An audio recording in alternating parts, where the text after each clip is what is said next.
कहते हैं सावन का महीना भगवान शिव को बेहद प्रिय है। साल भर के इस खास महीने में महादेव अपने भक्तों पर विशेष कृपा बरसाते हैं। भगवान की कृपा दृष्टि पाने के लिए कांवड़िए पैदल यात्रा करते हैं और कलश में गंगा जल भरकर भगवान शिव का जलाभिषेक करते हैं। पुराणों में कांवड़ यात्रा का विशेष महत्व बताया गया है। धार्मिक मान्यताओं के अनुसार कांवड़ यात्रा करने से भगवान शिव अपने भक्तों की सभी मनोकामनाएं पूरी करते हैं। नमस्कार, मेरा नाम है अभिषेक पांडे और आप देख रहे हैं डेली लाइफ। पुराणों में बताया गया है कि कांवड़ यात्रा महादेव को प्रसन्न करने का सबसे आसान रास्ता है, लेकिन इस आसान रास्ते को पार करने के लिए कांवड़िए कई दिनों तक लगातार नंगे पांव पैदल चलते हैं, कठिनाइयों का सामना करते हैं और फिर कहीं जाकर उन्हें शिवलिंग पर जल अर्पित करने का सौभाग्य मिलता है। लेकिन क्या आप जानते हैं कि पहले कांवड़िया कौन थे जिन्होंने शिव का जलाभिषेक किया था?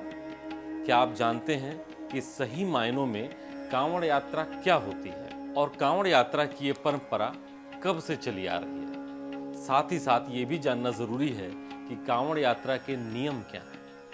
सबसे पहले जान लेते हैं कि कांवड़ यात्रा होती क्या है। धार्मिक शास्त्रों के अनुसार भगवान शिव के स्वरूप शिवलिंग पर गंगा जल चढ़ाने की परंपरा को कांवड़ यात्रा कहा जाता है। जल को एक पवित्र स्थान से लाकर भगवान शिव को सावन के महीने में अर्पित किया जाता है। इस यात्रा के दौरान भक्त बम बम भोले के नारे लगाते हुए पैदल यात्रा करते हैं।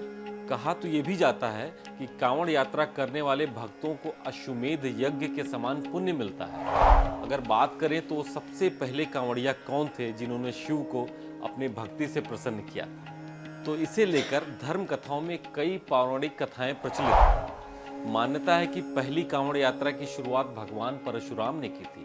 परशुराम जी गढ़मुक्तेश्वर धाम से गंगा जल लेकर आए थे और पूरा महादेव का गंगा जल से जलाभिषेक किया था। पूरा महादेव का मंदिर उत्तर प्रदेश के बागपत जिले में स्थित है। जब परशुराम जी ने भगवान शिव का जलाभिषेक किया था, उस समय श्रावण मास ही चल रहा था। वहीं कांवड़ यात्रा को लेकर आनंद रामायण में कहा गया है कि भगवान राम पहले कांवड़िया थे जिन्होंने बिहार के सुल्तानगंज से गंगा जल भरकर देवधर स्थित बैद्यनाथ ज्योतिर्लिंग का जलाभिषेक किया था। उस समय भी सावन का महीना ही चल रहा था। तो वहीं प्राचीन ग्रंथों में रावण को पहला कांवड़िया बताया गया है। समुद्र मंथन के दौरान भगवान शिव ने विषपान किया था। तब भगवान शिव का कंठ नीला हो गया था और तभी से वो नीलकंठ कहलाने लगे। लेकिन विषपान करने के बाद नकारात्मक शक्तियों ने भगवान नीलकंठ को घेर लिया था। तब रावण ने महादेव को नकारात्मक शक्तियों से मुक्त कराने के लिए काम किया और गंगा जल भरकर पूरा महादेव का अभिषेक किया, जिससे महादेव नकारात्मक ऊर्जाओं से मुक्त हो गए थे। तभी से कांवड़ यात्रा की परंपरा की शुरुआत हुई। एक चौथी मान्यता यह भी है कि सबसे पहले त्रेता युग में श्रवण कुमार ने पहली बार कांवड़ यात्रा की शुरुआत की थी। श्रवण कुमार ने अपने अंधे माता पिता को तीर्थ यात्रा पर ले जाने के लिए कांवड़ बनाया था। श्रवण कुमार के माता पिता ने हरिद्वार में गंगा स्नान करने की इच्छा प्रकट की थी। माता पिता की इच्छा को पूरा करने के लिए श्रवण कुमार कांवड़ में ही हरिद्वार ले गए, उन्हें गंगा स्नान कराया। वापसी में वो गंगा जल भी साथ लेके आए। मान्यता है कि तभी से कांवड़ यात्रा की शुरुआत हुई। अब आपके मन में कई तरीके के सवाल आ रहे होंगे कि नंगे पैर ही कांवड़ यात्रा क्यों की जाती है। इसको लेकर मान्यता है कि अगर कांवड़ में जल भरकर व्रत रखें और नंगे पैर से यात्रा करें तो शरीर के सभी रोग नष्ट होने के साथ साथ सुख, समृद्धि, वैभव और भगवान शिव की अपार कृपा प्राप्त होती है। कांवड़ यात्रा एक पवित्र और बेहद कठिन यात्रा होती है। इस यात्रा के दौरान भक्त पवित्र स्थानों से गंगा जल लेकर आते हैं। इसके साथ ही भक्त उस पवित्र स्थान पर गंगा स्नान भी करते हैं। ज्यादातर लोग गंगा जल गौमुख, गंगोत्री, ऋषिकेश और हरिद्वार से गंगा जल को लेकर भगवान शिव का जलाभिषेक करते हैं। भक्त जो कांवड़ लेकर जाते हैं वो बांस से बनी हुई होती है। इसके दोनों छोर पर घड़े बंधे होते हैं जिसमें गंगा जल होता है। इन्हीं घड़ों को गंगा जल से भरकर कांवड़ की यात्रा पैदल ही पूरी की जाती है। इस यात्रा को लेकर कुछ सख्त नियम होते हैं जो बेहद कठिन भी होते हैं। कांवड़ यात्रा के दौरान कांवड़िए अपनी कांवड़ को जमीन पर नहीं रख सकते। इसके अलावा बिना नहाए हुए इसको छूना भी वर्जित माना जाता है।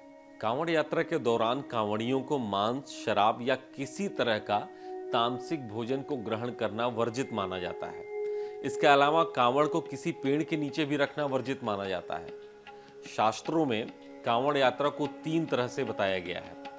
पहली है सामान्य यात्रा, जिसमें कांवड़िया अपनी जरूरत के हिसाब से और थकान के मुताबिक जगह जगह रुककर आराम करते हैं और इस यात्रा को पूरा करते हैं। दूसरी है डाक कांवड़।